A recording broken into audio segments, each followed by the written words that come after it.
As Mariah before me in the school board section, our forum is co-sponsored by the American Association of University Women, the Manhattan Chamber of Commerce. We appreciate these organizations because their goals are similar to ours to educate voters.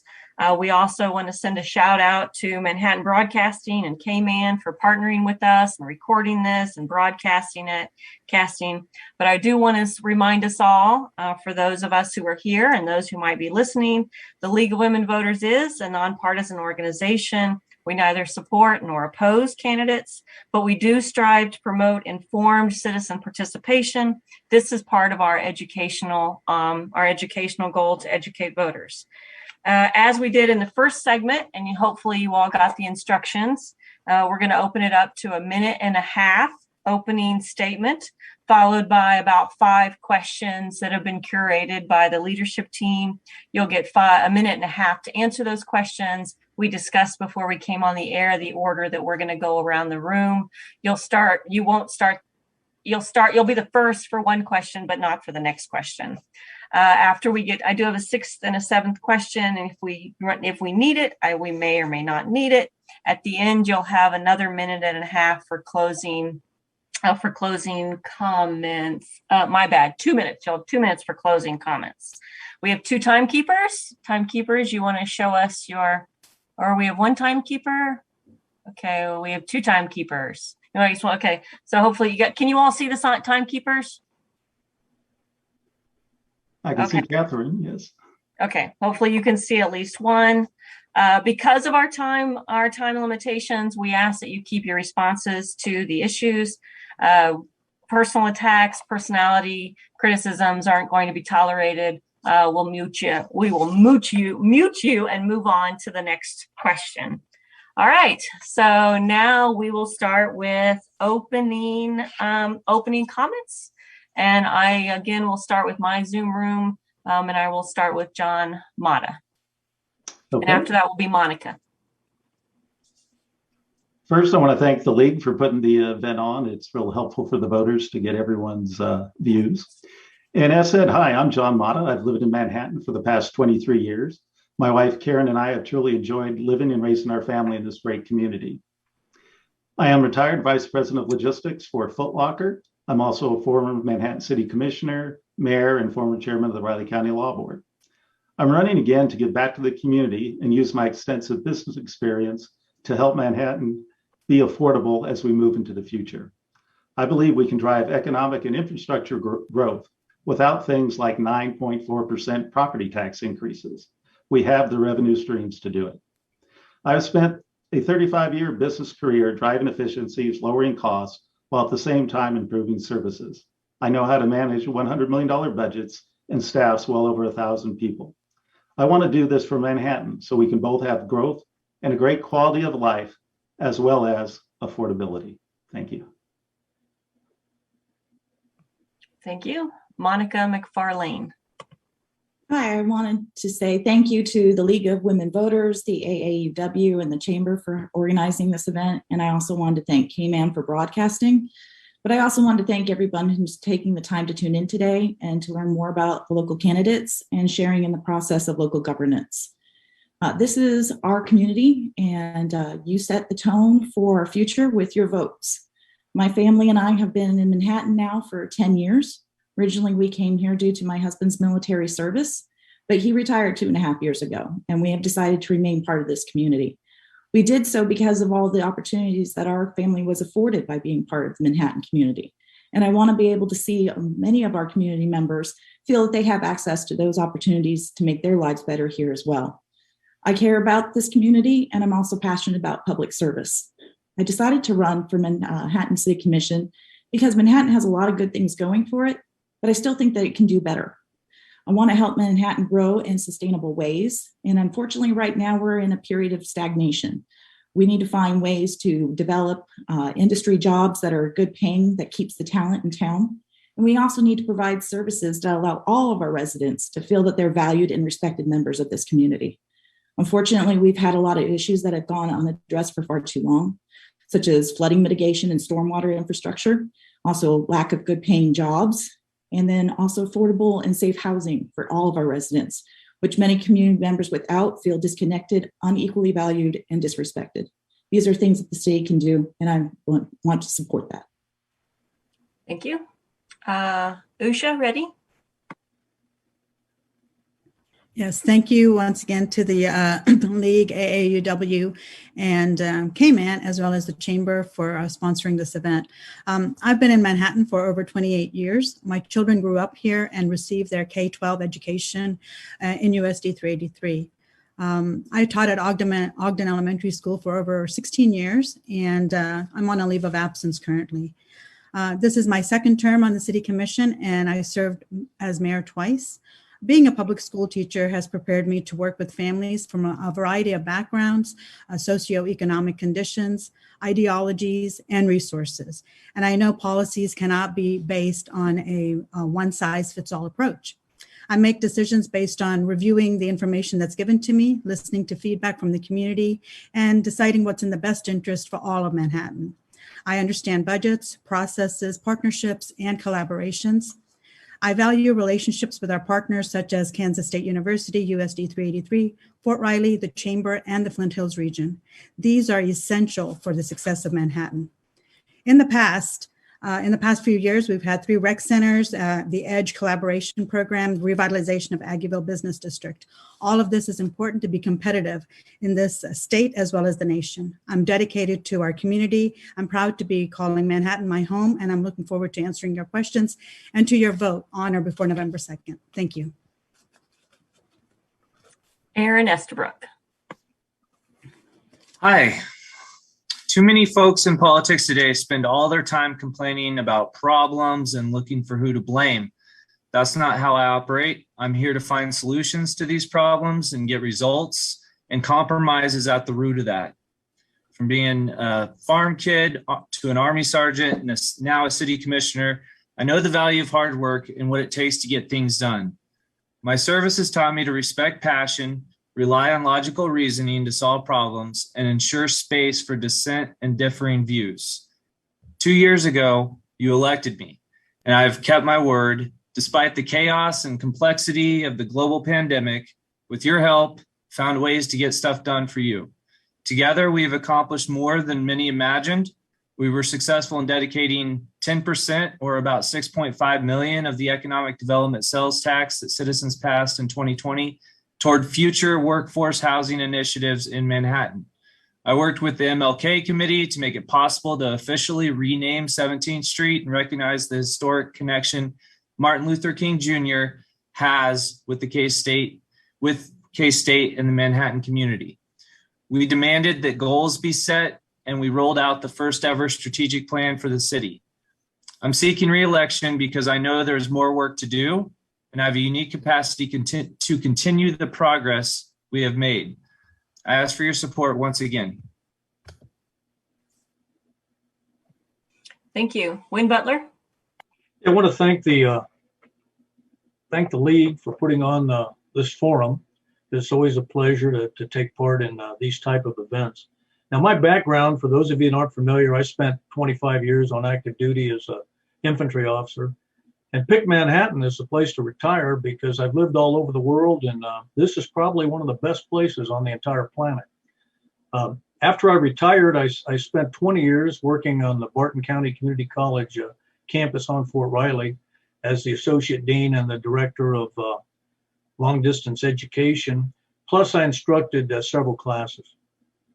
I became interested in city government back in about 2011 because I was concerned about taxes. And my concern is still taxes, infrastructure, and responsible growth. And I believe that's where our focus needs to be. We can make Manhattan better, but we have to gain control of the tax base. That is what will make Manhattan affordable. So I'm Wynn Butler, and I'll appreciate your vote in November. Thank you, Wynn. Caleb James.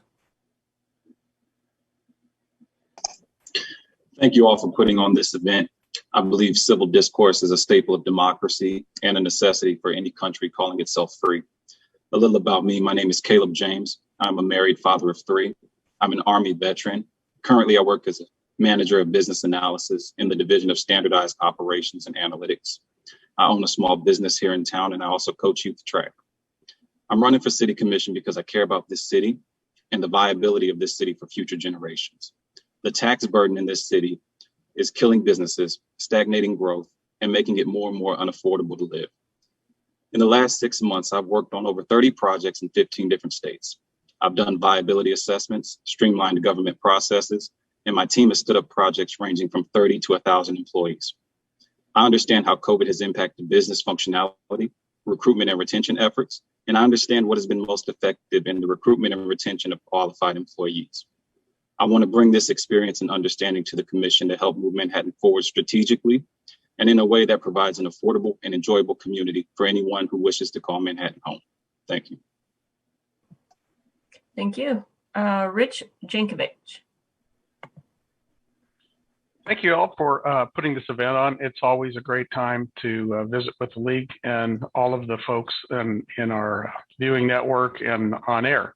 My name is Rich Jankovic, and I am a candidate for City Commission.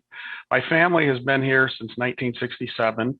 I did have a little bit of hiatus after college, but I have moved back in 2003 and have served the community in many ways. Currently, I'm the chair of our airport board, as well as serve on our city audit committee. I've served on our chamber. I've served as a city commissioner, also on the law board, as John indicated, and Wynn, and all of us have. Ironically, 4 of us today have served together during my tenure and others, which is a kind of a unique situation for any candidate to be running again. I'm running again because I think that we need to have a more positive attitude towards our community. We have so many phenomenal assets, and we need to bring us back to a place where we're welcoming, inclusive, and serving all of our community. I do want to work to bring the budget into much more focus and look much more closely at what our actual needs are going to be as we go forward, as I see our tax dollars beginning to become more and more difficult to attain. So I hope for your vote on November 2nd or before, as we start early voting next week. Thank you. Thank you, Rich. And Marcus, will you please introduce yourself?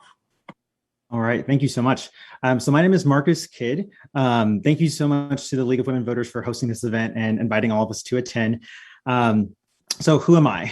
So my name is Marcus. I'm a second gen K-Stater. I was born and raised here in the Manhattan area. My parents met by way of the military and then relocated to Manhattan. And so after I was born, we just decided to nest and call Manhattan our home. So with being here for 3 decades, I've seen a lot happen with the city, with its growth, expansion, evolution. My background educationally, I have a bachelor's of arts in psychological sciences and then a master's in counseling student development. I'm working on my doctorate in counseling student development. The reason why I'm running is that I really want to help bring more representation and transparency to the City Commission. I feel that with the community that we have here in Manhattan, it can be best served by all different types of people that resemble them, that look like them, that have different identities that match up with them. And so I hope to be able to bring that to the City Commission if elected. My experience, I have tons of leadership experience. I work at K-State as an assistant director of enrollment management. And so I get the whole aspect of recruitment and retention of students and bringing more people into a space. I also have business experience working at the movie theater here in town, Carmack Cinemas and now AMC Theater. So I hope to be able to have y'all learn more about me as we continue to go into October, and I look forward to your vote on November 2nd. Thank you, everybody, for your opening comments. The first question, Monica McFarland will go first, and that'll be followed by Usha, Aaron, Wynn, Caleb, and Marcus. Oh, wait, somebody just moved. Rich, and then Marcus. The first question is a COVID question.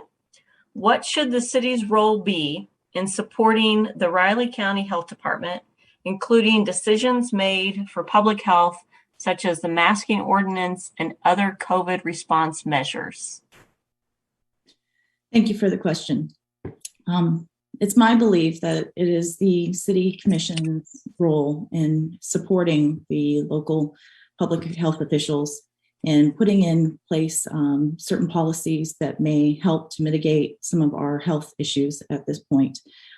Depending on what the local numbers are for case numbers, that would then be then recommendations made by those health officials and following those recommendations and trying to support them to make sure that public health is taken care of. It's one of those things that with your public servant, you should model the type of behaviors and things that you want to see in the community. And if that does mean putting in a mask mandate, then you have that discussion at least. If the public asks for that discussion to be made, it's not something that we pass the buck up to the county. We make that decision for our local residents because they've asked us to do so. Thank you for that answer. Usha, and followed by Aaron. Yes, thank you. So first about the mask mandate. So last year was extremely challenging. And during that time, there was a lot of information moving very, very quickly. And everybody was trying to gather and make really heavy-weighted decisions. One of the reasons I pushed forward for a mask mandate was when having conversations with Kansas State University, and they were requiring it. In fact, they didn't even have students on campus and were going to go to remote instruction. USD 383 was following something similar as far as going to remote instruction. So everybody was at home. There were directions coming from the governor's office, from the president's office, from CDC, KDHE, as well as the Riley County Health Department. There were several times when we had to have this conversation, and even when the Riley County Health Department had approached the Riley County commissioners about a face mask mandate, even later on after we imposed it, the answer was still no. The majority of population lives in Manhattan, and when the county commissioners at that time were having a discussion, they said, well, the city of Manhattan has it, we don't need it for the rest of the county. So there was this environment where each community was going to make decisions based on their leadership for that community. And that's how we moved forward. As far as now, we don't have a face mask mandate ordinance or any kind of ordinance regarding the pandemic. Everybody's entitled to their decision making now that we have a vaccine in place, probably have more vaccine options for even our children. We left it up to the business community and everybody else to make their decisions. Kansas State University still has a face mask mandate as well as USD 383, and the city manager also implemented one for the safety of our own staff. So that's where I fall currently. And I think we are following the metrics like we did last year. We are following the metrics this year. And I think we are at a better place because of those decisions we've made together. And we have better outcomes when we work well with our partners. Same with Fort Riley. So there was 3 major employers and stakeholders in this process. So it was never myself alone. I'm not the expert. I'm not the medical conduit for at any level, but I did base decisions. Given I have to stop you. I didn't see a stop sign. Thank you. Aaron, followed by Wynn. Yes, so I think early on during the pandemic, we had a lot of unknowns. And as that became more clear and the various politics got involved into the discussion, it became complicated, but there was some very interesting things that the city of Manhattan has that almost nowhere else in the state of Kansas has, and that we are a significant population that straddles 2 counties. And when you look to the 2 counties of consistency, we didn't have that. We didn't have that even after a vaccine became available. So for an extended period of time into as the vaccine rolled out in the first part of the year, the city of Manhattan compromised and was in a position to take leadership and have that mask mandate so there would be consistency in both Pot County and Riley County. But once we were able to get the vaccine rolling out, I felt that it's important to step back, follow the Constitution, follow the chain of command, follow the local health officer. I have confidence in our health department, which is a county function, and seeking their advice going forward. So I think that's how I'll continue to operate as a commissioner. Thank you, Aaron. Wynn, followed by Caleb. You're on mute. That doesn't help if I'm on mute. Okay, my position on the concept of working with the health department is pretty simple. As I stated at many commission meetings, City Commission's role was to support the EOC, the Emergency Operations Center, and the Health Department. We set up that process. That's what handles tornadoes, any emergency. So it was our job to follow them, not to take the lead or to go against the policies of the Health Department. So initially, when it was suggested we had a city mask mandate, I did not support it, simply because it was out of alignment with the EOC and the Health Department. Later, when the Health Department and the county did put in a mask mandate, I supported it because that was our system. It's unity of command. And also went one step forward and supported the city mask mandate because half the city, as Aaron mentioned, is over in Pot County, and it made everything out of alignment. So my basic position is, if you're going to have a health department and give it the authority to take care of public health, you have to support it, whether you like their decisions or not. And that's what I did with my voting record. My personal belief is that decisions on masks and vaccines are individual ones, and we should keep them that way if at all possible. Thank you. Thank you, Wynn. And Caleb, followed by Rich. Thank you. I believe the city's role is to support the decision made by the Riley County Health Department. The way that it's structured now, the city agreed to follow their lead. And for that continuity of leadership to exist, you can't then decide, I'll only follow their lead when it's convenient. If the county health department decided to put in a mask mandate, then we have to follow that. When they lift it, then we follow that. There must be continuity in that leadership. One of the things, and this has been a very trying time with COVID, even at my work where we went from mask mandates to working at home, one of the things the city can do to support the county health department is when they're looking at mask mandates or when they're looking at sending workers home, to make sure that we have the technological capabilities to support that decision, to support work from home, to allow people to pay their bills online and not have to come in person to reduce those risks. Thank you. Thank you. Rich, then Marcus.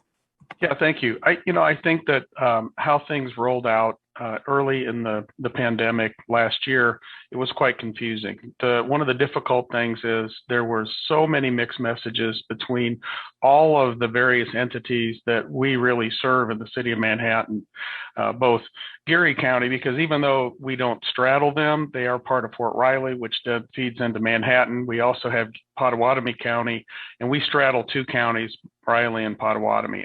It's my belief that we have to work together. And it is true that the health department has that responsibility for a reason. If we don't have a consistent and concise message together, no matter how that is structured, it will fail. And so we have to be consistent and together as government agencies and government entities to make sure that we're doing the right things for our population. The second side of it is making sure that our businesses are able to maintain their level of service as well as the hospital. I was personally touched by this during 2020 with my father. When there's no beds at the end, it becomes a very difficult situation when you need emergency surgery.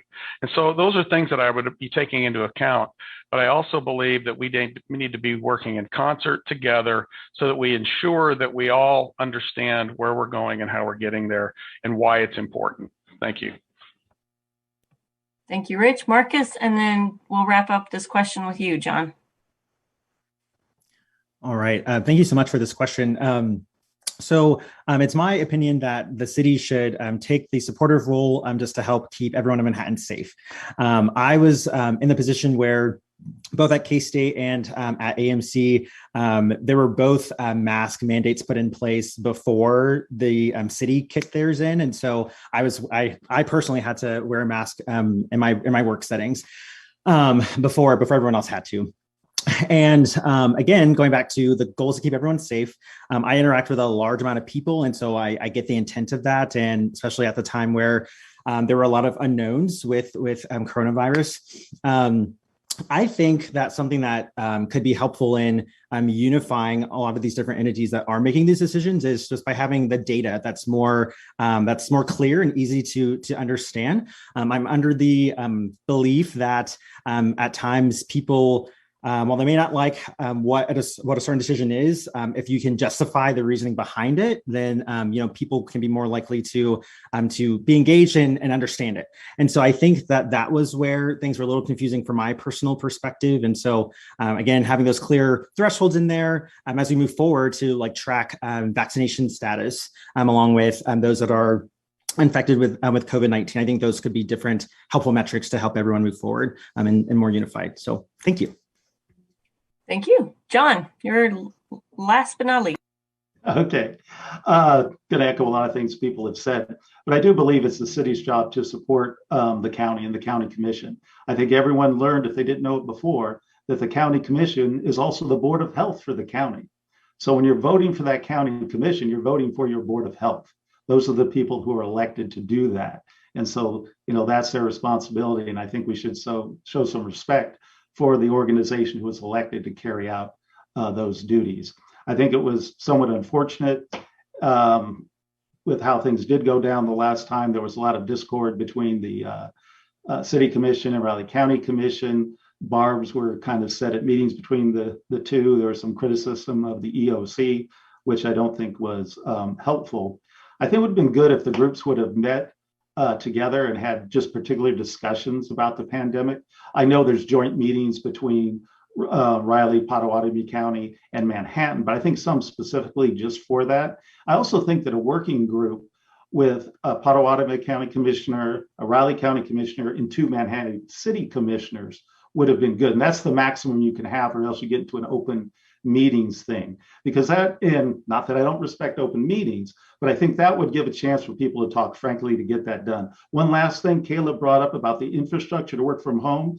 In those recovery funds, it specifically talks about broadband and gives some broad discretion on how to do that. So we have some funding to make that happen. And I think that's important. Okay, thank you everybody for answering our first question. The next question, we're going to start with Usha, and then we'll go to Aaron. And this question is about housing. What commitments will you make to ensure Manhattan has safe, quality, and affordable housing? Please offer a specific example. Sure, thank you. So currently, the information is always changing, but we have about 60 to 63% renters, and then we have the other homeowners. So we have a demographic that's shifting also in Kansas State with our students going up and down at Kansas State University. So that's always an anomaly that has a huge factor in our economy. But we just have a steering committee for the housing study, and they are working with a consultant from Wichita who is going to give us steps to move forward, whether it's building a housing trust fund where we have money already there so we can utilize it for developers and other organizations to put into certain infrastructure for housing. We have the sales tax that just passed last year. And in 2023, there will be about 10%, which is about $6 million going towards housing. And that's specific to housing, workforce housing. But there's lots of other issues such as affordability, suitability. We have a lot of seniors that need different types of housing. We have a lot of students that need different types of housing. We're working with the MDO to figure out certain accessory dwellings and such. So this is a work in progress. We have a steering committee, I believe, of 20 people helping us with this process. And we have a lot of key stakeholders at the table. So I'm looking forward to what their recommendations are and hopefully implementing those recommendations as well. Thank you. Thank you, Usha. Aaron? And after Aaron, we'll go to Wynn. Thank you. So housing is a top priority for me. And Manhattan and the people that I've been working with are attacking the problem from so many directions that I can't be more excited to be part of it. I mean, in this moment in time. My interest in housing goes back to working with homeless veterans, and the lessons I learned in that 3-year span are helping me shape what pieces to the solution are missing locally and how we need to shore those up now to prevent more issues later. As a city commissioner, I look at the housing challenge more from a workforce housing standpoint, and that our current housing stock in Manhattan is mismatched or not aligned with the likely workforce of today and in the future.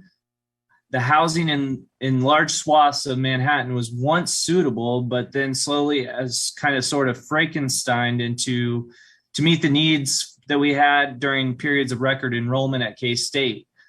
those days of record enrollment for now have passed, and we're moving in the right direction locally by dedicating that 10% of the renewed 2023 sales tax to workforce housing initiatives. I think as your commissioners, we can use those levers of government power to incentivize and stimulate the transformation of our housing stock so that it is more aligned for prospective employers, young professionals looking to reside here for generations ahead.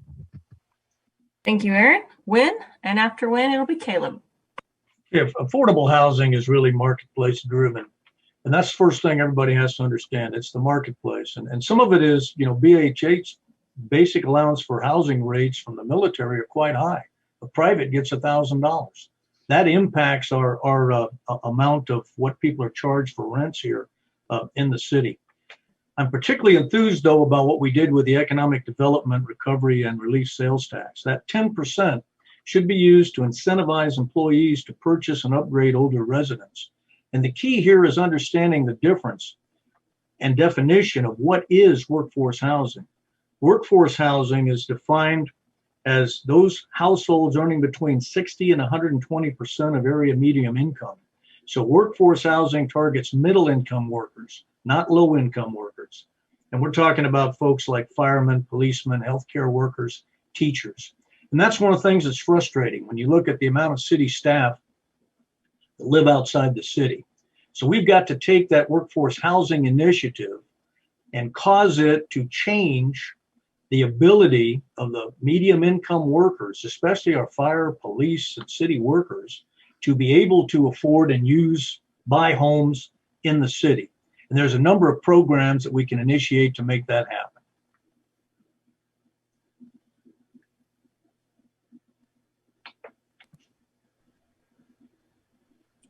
Thank you, Wynn. Caleb, and after Caleb will be Rich. Well, the first thing I would do is I'd never vote to raise taxes. When you vote to raise property taxes, those costs are immediately passed on to the consumer.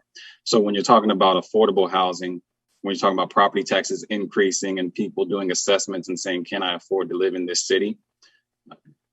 If taxes are high and they're increased every year for the last 10 years, the answer for more and more people is going to be no. When it takes a global pandemic just for you to keep the mill levy flat, you're not inviting people in here who can, or businesses in here who can pay the salaries that people can afford to live here. The 10% sales of the sales tax to workforce housing initiatives is great, but the operative word is workforce. And we need to make sure that we are making an environment that is conducive to businesses thriving that can pay salaries so people can afford to live here. Thank you. Thank you, Caleb. Rich, and then Marcus. Hey, thank you. One of the critical things is I believe we're going to have quite a number of properties that may find their way into a pool of probable, I'm just going to say it out front, foreclosed properties. Or several that are going to need to be sold because there's a lack of revenue. We've seen a migration from to better types of housing as more and more newer housing has come on board. And housing is not only single family but multifamily. We have a lot of properties around the campus, I believe, that have opportunities to be redeveloped back into single family dwellings. And I believe a couple of people have talked about that. That 10% of our citywide sales tax that kicks in is a great opportunity for that. But whether we're able to get the costs into that, I think is going to be difficult. I also think that the other part of it is the understanding of what affordable means. And I believe Wynn is right, and I would agree with that wholly. It is market driven. Our basic housing allowance from Fort Riley is a driver, but so is the demand from the student population and the parents. And those things drive costs up. And so if we can find cheaper land and develop that in a way that doesn't add the extra burden of cost layered over layer, I believe that also will drive some of those costs down and bring us back to a much more conducive area for a workforce that's in what you would call the middle class. Thank you. Thank you, Rich. Marcus, and then John. All right. So what a good question.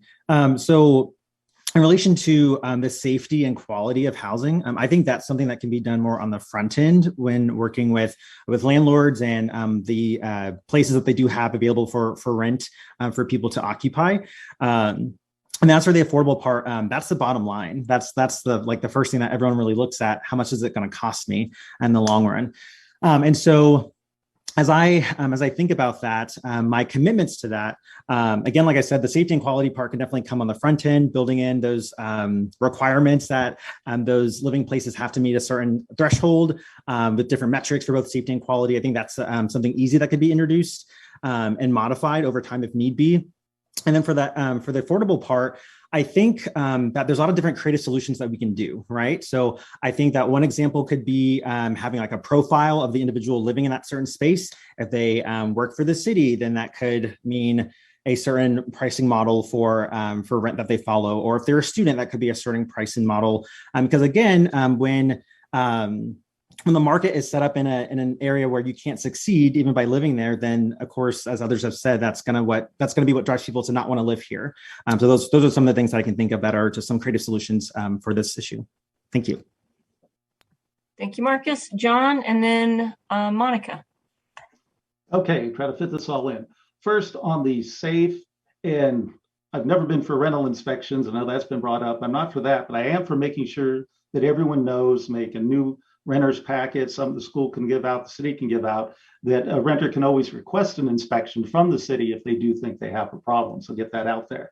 The other thing that's been touched on is there has really been a change in the marketplace out there. A lot of the kids that used to go into those houses to share with a half dozen, 8 people, now we're going for the 1 and 2 bedroom apartments. We've had a lot of apartments been built. In fact, we're overbuilt with the apartments. Rich brought it up. We've got this situation going on with the older neighborhoods, and there's a really chance for us to get those into, real families and stuff living in there. I sold 2 rental houses this past year. They sold like that, both owner occupied now, that are living in those neighborhoods. As we do that, there's some state and federal programs we can tap into to help with that. There's also the American Rescue Plan Act that we've got $12.7 million. They talk about, sewer and stormwater and everything else. And a lot of those older neighborhoods, there's a lot of repairs and stuff's going to have to do. There's still a lot of clay pipes and things like that that are going to need to be fixed up. We need it from the city standpoint of infrastructure. We need to see if we can also help some of those homeowners, because there's some huge costs when you get into those old pipes and you're doing remodeling and everything else in those older neighborhoods. So there's a big opportunity there. Thank you, John. And finally, Monica.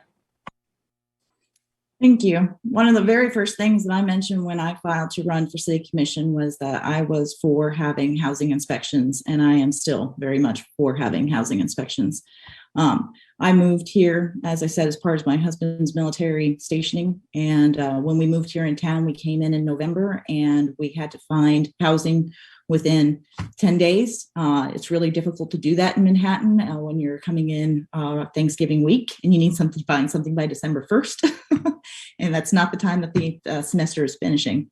But having lived as a renter in this town and also as a homeowner in this town, I feel that there are certain things that we are not taking care of our renters. And as Yusha had mentioned, over 60% of our city is renters. I believe that renting a property is very much like running a business. It should be inspected. It should be done for the key safety issues. I would propose a rental inspection program very much like they have in Lawrence. I believe that takes care of those key safety issues, but also make sure that it's not terribly invasive. It also gives incentives to landlords when they have met those criteria that they don't have to have it done annually. They can have a grace period unless there's a complaint by a tenant. But I believe that that's one of the first things that we need to look at. As for the affordable, yes, it is a market-driven business. As Yusha had also mentioned, we have a steering committee that is coming up with ideas on that right now. So I would try and leave that to them to come up with some of those for us. Thank you, Monica. Okay, that wraps up the second question, and we're going to move to question 3. And this time Aaron's going to go first, followed by Wynn. This question is about transportation. How best should the city of Manhattan provide for and fund public transportation? What improvements should be made to Manhattan's public transportation system, and why are these improvements necessary? Hi. Well, I had the privilege of being the chair for the ATA transportation, Flint Hills ATA, our buses during this period of pandemic. So it's been a eye-opening experience of how essential it is for some people to utilize no matter what, and also to keep that going to get people to doctor's appointments or what they might need to do to stay healthy and stay alive. The city has multiple layers of plans. So there's the bike pedestrian plan that I think is part of this transportation issue. Walking and riding bikes is definitely a means of transportation that we need to improve on and find some dedicated ways to fund. And as we go through and tear up those sewers and replace them, we're also improving the infrastructure on top with better bike and pedestrian routes. The ATA-bus is something that's essential. It's really driving back. It's actually gave back over $100,000 last year to the city to use. So it's for the first time in a long time, ATA-bus was able to give back to local entities, and that shows that its return is there, it's essential, and it's funded at a federal level. Thank you, Aaron. Wynn, and then Caleb.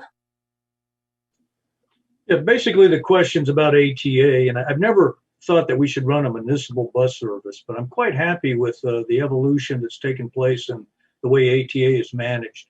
Originally, years ago, I thought, well, we should just charge more fares, and that would take care of the funding issues. But the way the federal government operates, you get penalized for doing that, and it conflicts with your ability to get grants. And I think the folks managing ATA have done a very good job of leveraging the local funds, and we're investing around $100,000 a year in that. And I think we're getting a great return. The only other improvement, and in fact, ATA is working with me on that, we're talking about maybe, at least for the holidays, trying a shuttle service that would connect Blue Earth Plaza to Aggieville, and it would be free to generate more economic activity in the city and drive up what I'd like to see is a sales tax rate, so we can get away from property tax and earn more sales tax. So I think the city's support of ATA has been adequate. And the management of ATA has done a great job of leveraging that to bring in more grants and keep the system working. So I'm not sure it gets too much better than that. Thank you. Thank you, Wynn. Caleb, and then Rich.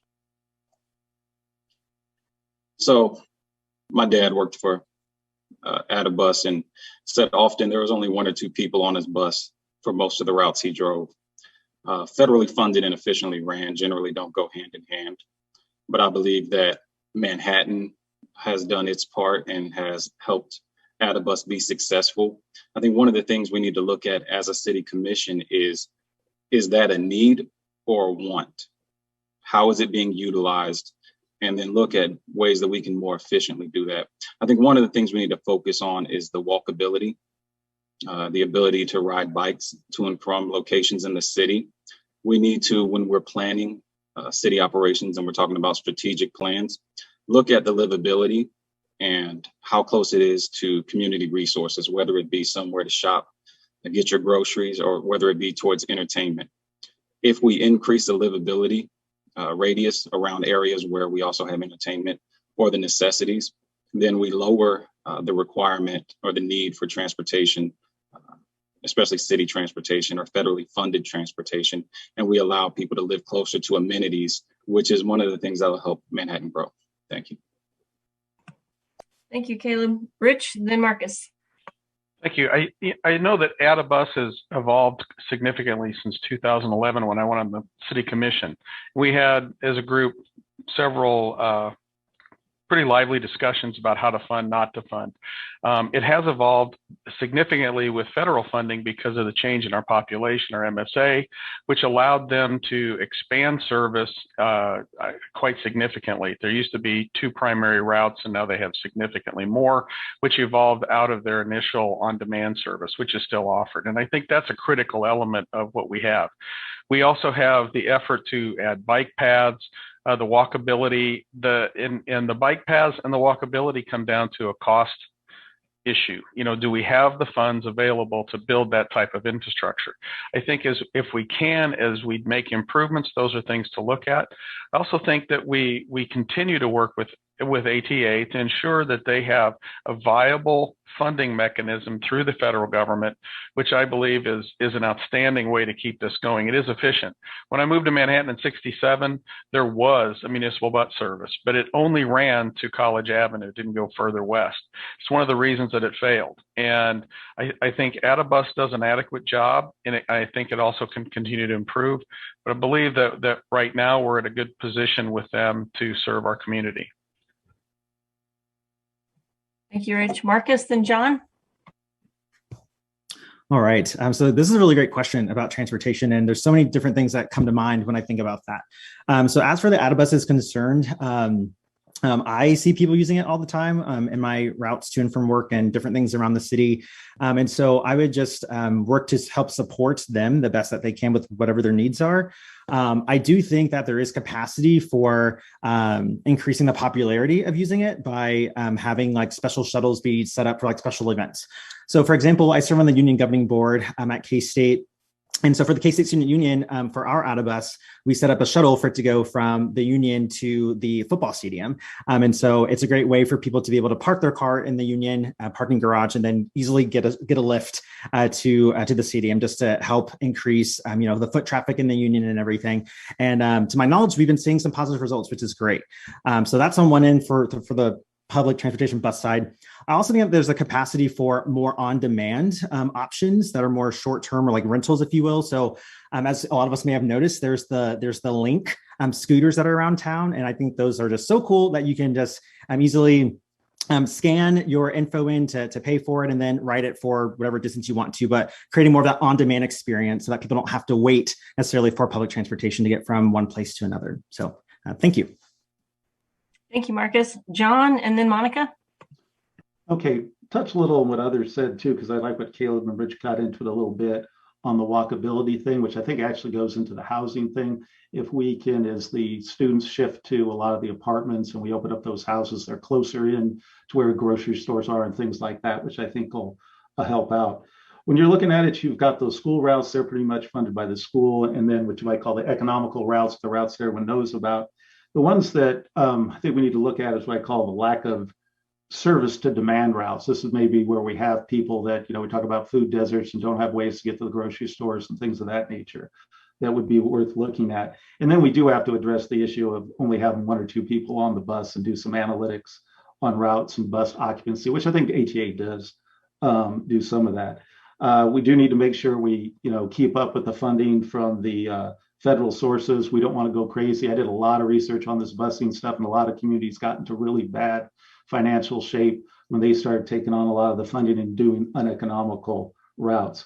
I'm a big supporter of what Wynn brought up about trying to get a shuttle between Blue Earth Plaza and Aggieville. I think that'll be, great for economic development, tourism. I'd be willing to, help fund some of that with EcoDevo, or even if we could use some recovery funds to make that happen as well. Thank you, John. Monica, and then Usha. Forgot to unmute. So one of the things, when moving into town, I know that the Addabus has been around, and I know that they've been working on improving their routes. I found that it was difficult for my son when he was in school, if he wanted to actually take the Addabus after school to try and get to different activities. They didn't have a really good coverage at the time.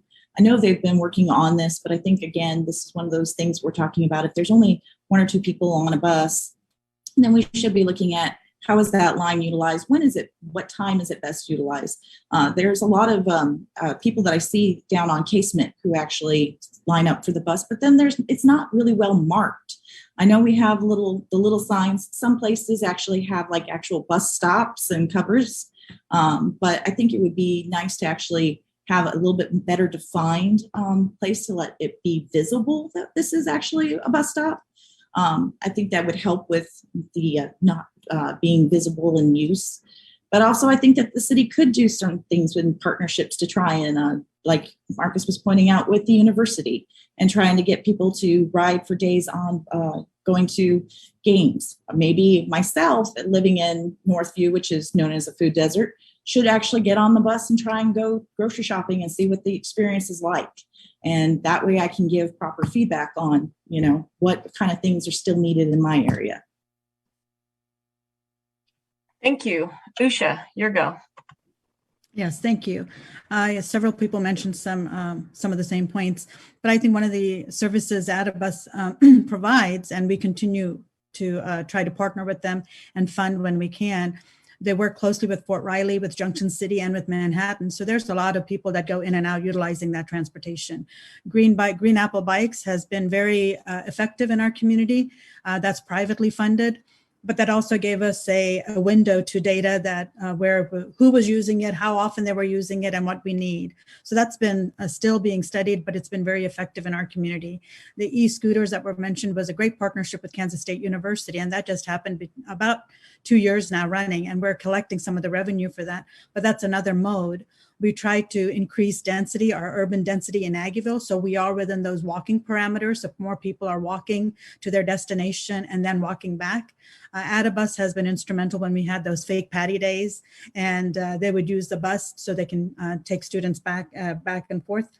This population, we're more concerned about the environment. So we need to look at more, whether it's electronic cars, whatever it might be, charging stations and such. We just need to think differently. And public transportation is one of those key elements to reducing our environmental impact on our community and making it better for everyone. Thank you. Thank you, Usha. Okay, the fourth question, but we're also supposed to take a break here at 54. So I will ask the fourth question, which will be started with when, and then we'll go to a break and then come back and I'll restate the question. Sarah, we have until 56. 56, so that's 4 more minutes. Okay. Okay, so the fourth question, and when we'll go first, followed by Caleb, is about wages.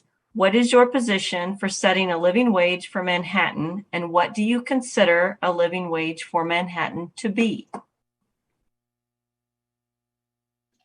Okay, well, I'm absolutely against, the city trying to set a living wage. For me, that's totally ridiculous. That's an overreach of city government. I do think, though, that we should support through our economic development plan, ensuring, and in fact, I made certain of that. We changed the economic development application so that it was heavily weighted towards the wages. Like recently, we awarded some money to, I think, Ellesley to build his corporate headquarters, and it was to generate jobs. And he was going to generate 13 jobs, and each one pays $71,000 or more. So that's first class. I'm all for that. And I'm all for higher wages, but it's a huge mistake to try to force private business to set a living wage, because that takes away their ability to operate their organization. And let me tell you, the business leaders know how to run their organization much better than any city commissioner can. So I'm adamant against government imposing at the city level a living wage. But understand, I support the highest wages we can possibly get, because it does no good in economic development to bring in people that don't make enough money to live here. That's what workforce housing is all about, and those various things. So focus economic development on getting the highest wage, but keep the city out of overreach in that particular area. Thank you. Thank you, Wynn and Caleb, and then I think we'll take our break after Caleb. Thank you. Number one, I don't think it's legal or constitutional for a city to put in place a living wage or mandate that a living wage be paid by employers to employees. I think that agreement is between the employee and the employer. I have a lot of experience dealing with wages and doing assessments. And the company I work for, we don't pay minimum wage because we understand what our employees need in order to be long-time employees for us and for us to retain quality employees. We understand what we have to do as employers to compensate them for that. What I consider a living wage for Manhattan, because of the taxes and the increase in the burdensome nature that they have provided for us, $60,000 to $70,000 is what you have to earn to live comfortably in Manhattan. And if you have a family and multiple children, then that just goes up from there. I think that Manhattan is expensive, and it's expensive due to bad decisions on the commission's part. And we haven't supported businesses. And when you put in a living wage, you stop small businesses from being able to hire and being able to grow naturally. And so the only jobs you can have are big companies coming in. And we know that small businesses use 3.5 times more of their earnings locally than large businesses do. So putting that living wage in there would be counterproductive to growth. Thank you, Caleb. And I think now is time for a break, a station break. Yes, it is. Perfect. Commercial. Let us know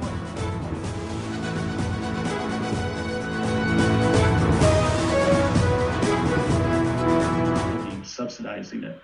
And again, Caleb touched on this, that it hurts the small business, because the one issue I had when I was on the commission, when we'd have these discussions and we look at companies moving in and this topic would come up, we may have a company that's bringing in a whole lot of people at very high wages.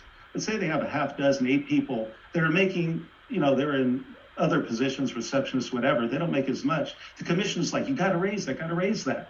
Well, why? They're paying the market rate. All that does is going to take that employee away from the small business because they're paying a higher rate to get some economic incentive for the city that they wouldn't pay for that particular job. So we need to make sure we're bringing in higher wage jobs where people actually are bringing the economics to the company that justifies that wage. Okay, thank you, John. Monica, and then Usha.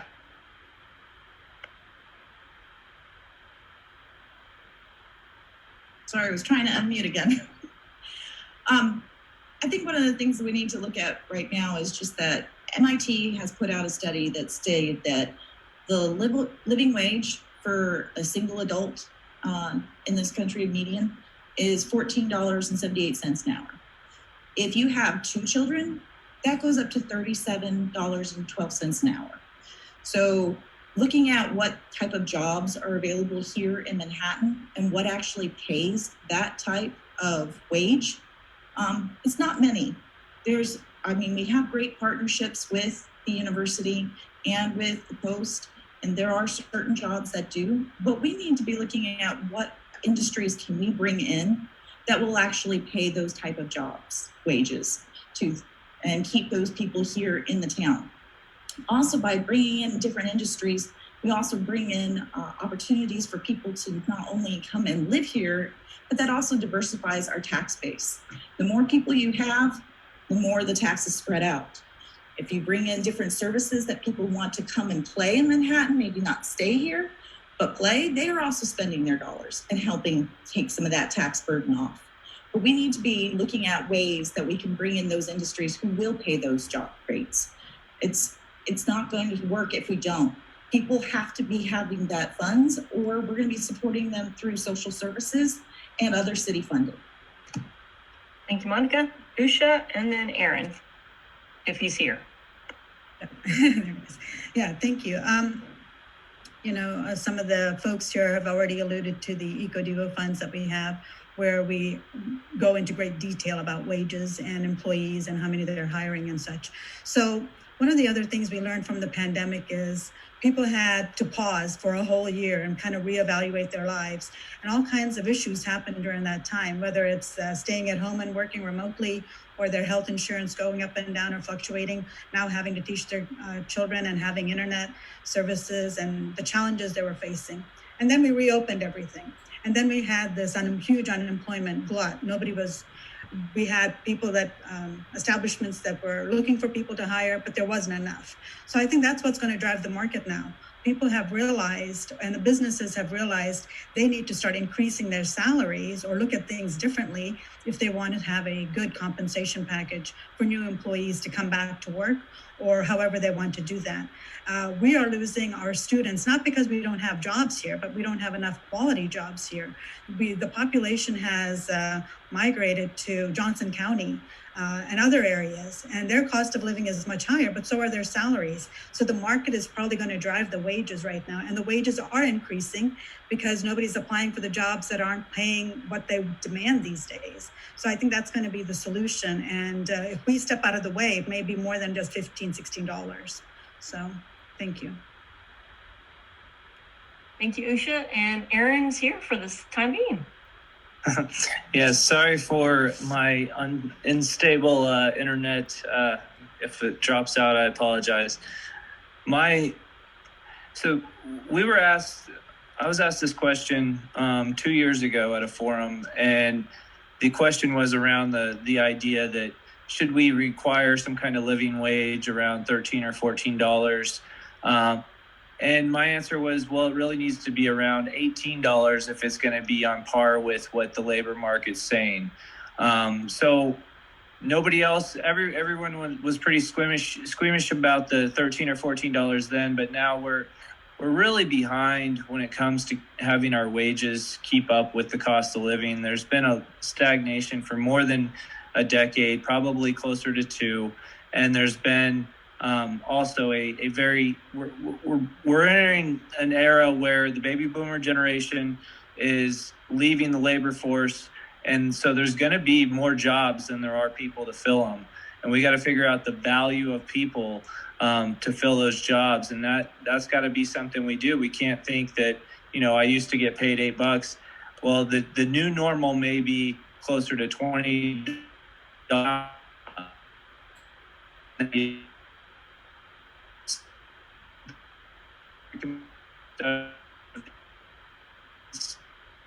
Different in the organization.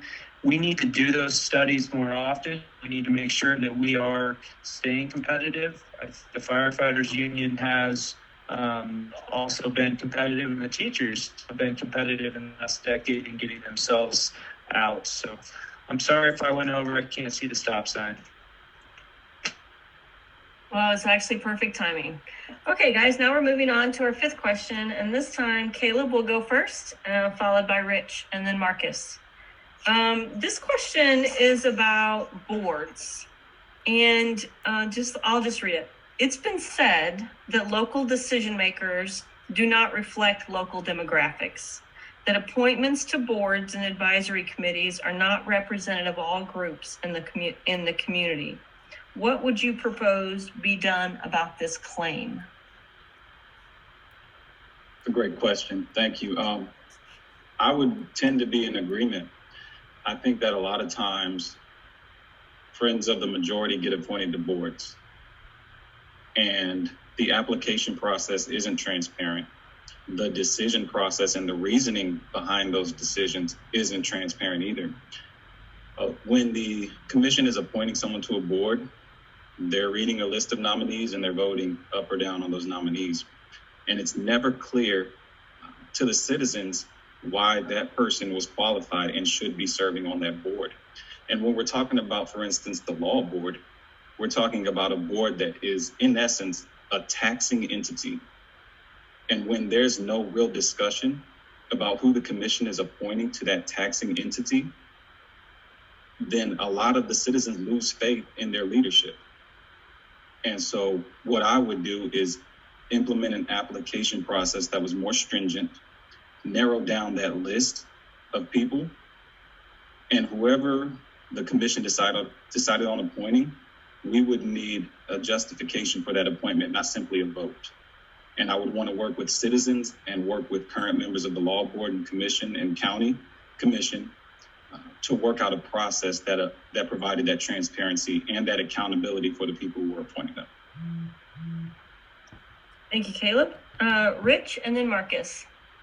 Thank you. I'm going to speak a little bit differently, I think, than Caleb did. I believe one of the biggest problems that we have, and I'm sure others who have been sitting in the seat that has to make the selections to provide that the commission will probably agree with this. I won't guarantee it, but there's a small pool of people that actually apply. And it makes it difficult to find people willing to serve on the multitude of boards that we have. Speaking as the airport board chair, we have very specific parameters for what our board makeup is, and finding those people wanting to be there as the chair is very difficult, as well as for our airport board director. So those are pieces of the pie or the puzzle that has to be addressed. I think one of the things is a lot of people don't realize how to apply for a board position. We try to make it as transparent as a community as we can to come, apply through the city website. Come on, and I think the biggest thing is finding a better way to seek out citizens that are willing to serve. And then also, have a little bit better discussion possibly about who the candidates are and why the mayor has picked those from the pool and is putting that forward to the commission. Those things together, I think, will help it. But at the same time, there are issues that come up because some of the boards have certain legal authority, and those are critical and much harder to fill. So thank you.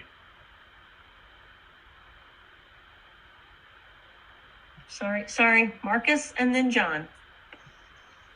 Okay, so reading this question, it really makes me think back to my involvement with the Student Governing Association. And similarly, with being involved with Student Governing Association or SGA, there were committees that we could choose to be on as student senators. And so the process that I've seen that's worked really well has just been having a standardized application across the board. So there is no specific application for one committee versus another. It's all standard. And that's where the person can share more about their skills. They can rank what committees they'd want to be on. So instead of it just being a targeted one committee only application, they could rank their preference for, hey, if I can't get this top pick, what about the second or third one?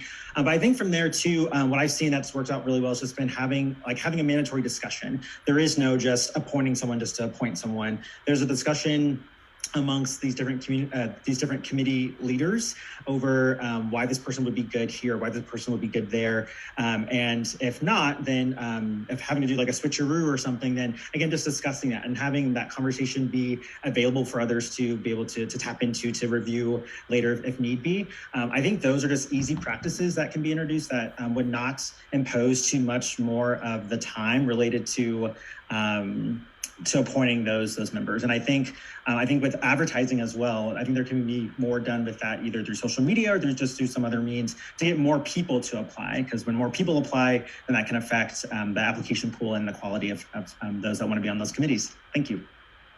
Thank you, Marcus. John, followed by Monica. Yes, I do agree with Rich. It is hard just to have people who apply and to get enough of them there to choose from. And also there are certain boards, Rich is on one, the airport board, you have the planning board. There's certain ones that need specific qualifications because of the topics that they're handling. So they can't necessarily just be open to everyone in the community. I think part of the process that could be done better is, for example, with the city, the mayor is going to, propose a slate or a board member. They could give a little more background. This is why I'm choosing them. Here's the background. Give something for the other people in the commission to go on. I think part of the gist of this question is also talking about the demographics of the board, trying to get more people with different characteristics, mutable characteristics on the board. I think that's fine, although we don't want a quota type situation to come up with. And also we do need those specific qualifications. The other thing we need too is diversity on the board because of point of view. I've watched people who from minority groups get appointed to a board, or get recommended, but because their philosophy was different, they didn't get selected. The last is when it comes to the law board. The people who vote for the law board members and appoint them realize that's part of your responsibility. If they vote to increase that police budget and it raises the city budget, you are still responsible. You appointed them or you voted for them. If you voted against them and you have a complaint about what they did, that's one thing. But when you vote for them and then still say, I have no control, you do have control. And that was one of the frustrations I've had currently and I had when I was on the commission. Okay, thank you, John. Monica and then Usha. I agree with some of what has been stated already. I believe that our community boards do need to be more inclusive and representative of our community, and I do believe that they need to have qualified members on that board. Unfortunately, we had, I believe, somebody who was qualified as a planner on the planning board, but was not reappointed and was the only female on that board, was not a developer. I don't think that really represents the community well. And when you have somebody who's qualified, maybe they should be still in that position. But I also feel that some of this problem starts with the pool that we have. We expect people to come to our website to do these things. We need to be looking out at our community networks, where there's a lot of community organizations that have tons of different network connections. Most times your answer was in only like 2 or 3 connections away. So we need to be reaching out to those community networks and saying, hey, we have this position open, we have these seats to fill, help us do that. Maybe you know somebody who is qualified that they can come in here and do that. We do need to be finding ways, whether it be through our social media, through radio, public service ads, whatever it is, to make sure that we're getting the message out to more people so that we can get more qualified applicants. Thank you, Monica. Usha, and then Aaron. Yes, thank you. We have, I think, I don't know, maybe 20 boards, advisory boards, and each one has a different makeup. Some of them are more specific than others, and some of them have a certain number for a quorum and such. But it's always hard to get people to put on those boards. I think we always have good intentions to get as many people from diverse backgrounds or just bodies to be on these boards. And these are all volunteer positions, so we certainly don't want to hold them to this standard of that they can't meet. We want to make it accessible for them so that they can also meet at a time that's available for them. I've reached out to hundreds of people during my time in these 8 years to be on boards, and there's always a reason why they can't participate, very legitimate reasons, but you have to go through like 10 people before you can find the one that wants to apply. Certainly we can make it more accessible, more approachable, figure out a path that works for them. We have the Historical Resources Advisory Board, the Planning Board, Downtown Board, Aggieville Advisory Board, all of these boards, and the commission definitely takes their input when we make our decisions. We rely on them for a lot of our processes. They do the legwork for this. They review the presentations. They have those conversations. The Social Services Advisory Board is a key instrumental one, which brings up like $400,000 to our budget. So we value what they have to offer. But again, it takes a lot of time, and we want to give as many ways as possible for people to apply. We are going to look at changing the interest form so it is more qualified based, but these are conversations that are happening as we're speaking. Thank you. Oh, thank you, Usha. Aaron, and then Wynn.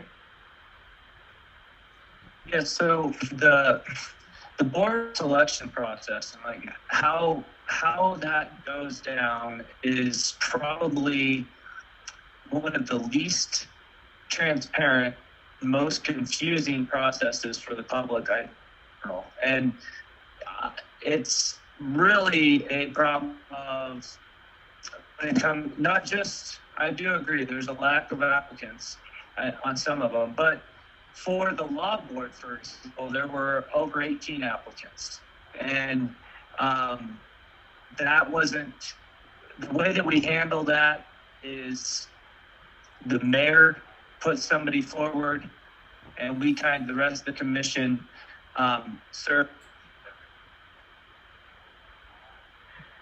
Oh no. Well, how about, well, there he is.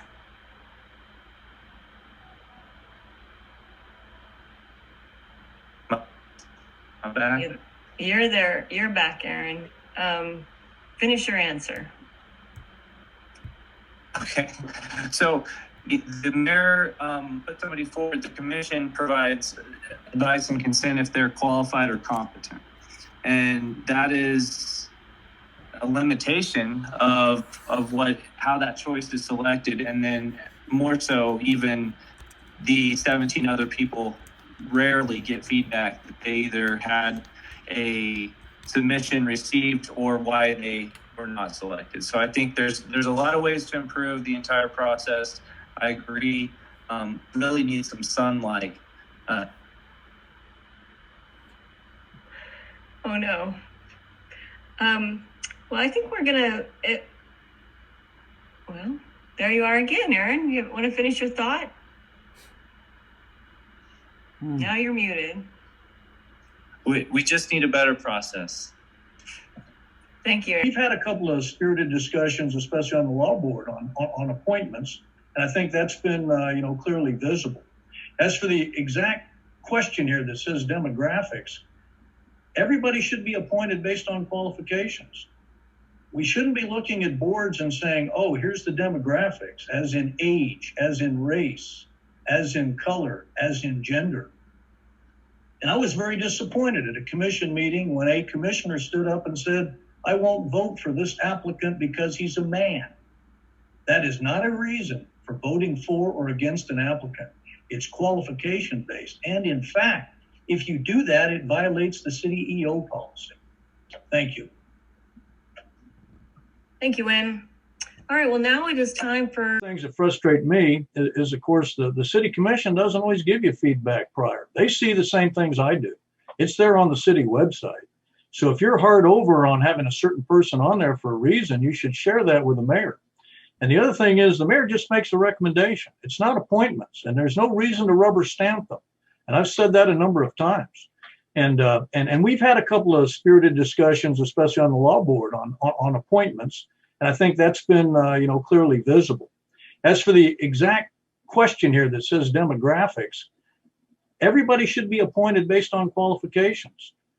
We shouldn't be looking at boards and saying, oh, here's the demographics, as in age, as in race, as in color, as in gender. And I was very disappointed at a commission meeting when a commissioner stood up and said, I won't vote for this applicant because he's a man. That is not a reason for voting for or against an applicant. It's qualification based. And in fact, if you do that, it violates the city EO policy. Thank you. Thank you, Wynn. All right, well, now it is time for closing comments. And you are given 2 minutes for closing comments. If we continue in the same process, Rich will be the first one to say his last words. Well, hopefully not, but you know. Well, let's hope not. I didn't hear the hearse outside, so we'll go with that. So, oh boy. So first off, all of you that have participated today, thank you. Aaron, I'm sorry that you had some glitches out there, and hopefully we don't have to do this again in this manner where we have people all over the place. But, you know, I'm very, very passionate about Manhattan, Kansas. I have now 4 generations living here. Both the 2 of my children have chosen to live here. One has started up a business now. My father started 2 businesses here successfully.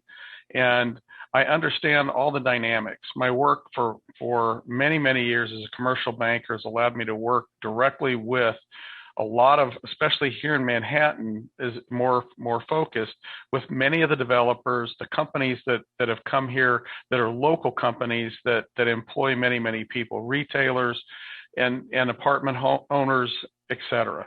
And I understand the pressures that they go through and some of the things that happen to them. And I believe as a city commissioner, one of the things that I bring to the table is a lot of energy and a positive influence and a positive attitude. We have some phenomenal assets that we can use to show the rest of our community, the rest of the world, what a great place we are. We can become a more welcoming and inclusive community. And I think over the last couple of years, COVID has done some fracturing, along with some things that have happened that weren't quite as significant in our community, but it definitely opened some discussions. And I think having those discussions is critical. So I'd ask for your vote as someone who represents the entire community every day, and I have since really 2003. So thank you very much. I ask for your vote on or before November 2nd. We have early voting starting this week. So thank you very much. Thank you, Rich. Marcus, and then John. All right.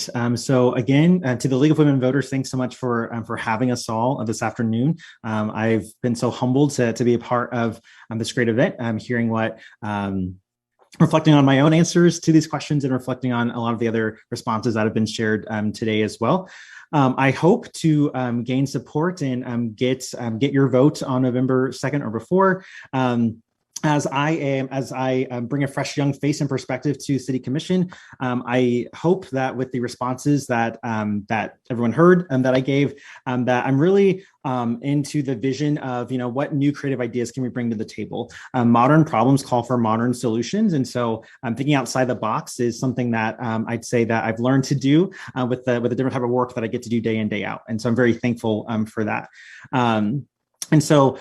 With representation, again, I feel like I can represent a part of the City Commission of the community that has not always been well represented, and with the different identities that I hold, and so I hope to be able to be voted into this position to champion the views and opinions of those that again have sometimes been left unheard. So thank you again for this opportunity. I really appreciate it. Thank you, Marcus. John, and then Monica. Again, I want to thank the league for putting the event together, and also thank all the other candidates, because I know you're not doing it for the money you're going to make if you get elected. So I started my remarks talking about affordability, because that's where I believe it starts. I did some calculations. Since '97, property taxes outpaced population growth and inflation by 3.6 times. In the last 10 years, property taxes have outpaced inflation and population growth by 6 times. And that's before the 9.4% increase. Over the years, I've walked the neighborhoods of Manhattan for myself and others. Taxes and affordability have always been issues, but it seems today those issues are bigger than ever. Not just property taxes, but water, sewer, and fees. That's why Riley County population growth has been far outpaced by Potawatomi and Geary counties. We need to get things back on track, not just for 1 year. I believe we need to take the strategic plan and lay it out over the budget in a 5 to 10 year plan so we can match the revenue streams to the wants and make sure we have a plan that is affordable, achievable, and sustainable. We've got a great community with a great future. Let's make sure we keep it affordable so everyone can be part of the good times. I'm John Mata. I ask for your vote, but remember, it takes 3 votes to really make things happen on the Manhattan City Commission. And think about that. You have 3, make them all 3 count. Again, thank you. Thanks to the league. Thanks to the other candidates. Thank you, John. Monica, and then Usha. Again, I want to thank the league for hosting the event today and for everybody tuning in who's been trying to listen to our local candidates and find out what issues that we care about and which ways we need to serve you. I did not mention earlier, but I have done 2 internships with the city. So I have been behind the scenes. I've actually seen some of the internal operations, and I also understand the importance of public service. I have also studied public administration, and I'm working on my PhD in leadership communications. I believe in public engagement and listening to your community and their needs, understanding that our solutions are not one size fits all, that it's about having empathy and equity in our community, and that we need to show up and do the job if we are asking to be given this, afforded this opportunity, not to pass the buck of our decisions on to others, and that we need to make sure that we are there and ready to serve our community and thank them for giving us this opportunity. Thank you, Monica. Usha and Aaron. Yes, thank you again for putting this on. It's one of our first ones, I believe, so I appreciate it. As you know, this I've served before, and I want to continue serving in the city of Manhattan. I make decisions based on all of the information in front of me, but also doing outreach to our community members, taking their feedback, and the communities that impacts the most, whether it's businesses or specific organizations or specific demographic or within our region. I value the partnerships we have with Kansas State University, USD 383, Fort Riley, and our community organizations. I think that's why we are so strong. We have been selected as a top-notch town-gown relationship, and that's not normal for a community of our size to be recognized for that. It is because of those partnerships we have, such as the e-scooters that we just spoke about. We have a strong relationship with the city and the chamber and Kansas State University. That's why we are able to get businesses that want to settle into Manhattan. So we work well together, and we want to continue to work well together.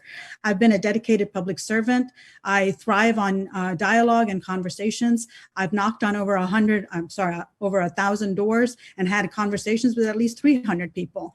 And the quality of life is something they really appreciate. We have strong bonds in our community. People are making this their home. We believe in civic responsibility and civic engagement, and we believe in civil discourse.